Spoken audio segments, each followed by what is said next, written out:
阿平想揾珠海關口嘅筍盤，揾我踢爆咪得咯，成個大灣區最樓實批准啦。咁呢個屋苑咧位於我哋商場上蓋一個物業，咁屋苑咧係一房一廳400尺嘅精裝現樓交付嘅狀態。咁而且樓下咧有我哋直通巴翻到我哋香港太子前灣，個零鐘就翻到去噶啦。非常之方便嘅，而且發展商仲有2地車位俾到你嘅喎，咁筍。咁我依家帶你去示範單俾你。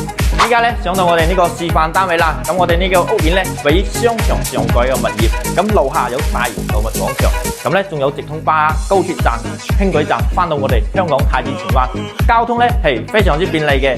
咁我哋呢個屋苑咧係一個現樓現證嘅一個狀態，見到咧全部都係一個交付標準嚟嘅。咁呢個屋苑咧，無論你買嚟咧度假自住，還是投資收租都啱晒你啊！收租回報率高達8厘嘅，咁咧總價仲係38萬就係攞低咯喎，發展商仲送埋2地車牌俾到你，你話準唔準啊？咁興趣朋友快啲揾我推保睇到啦！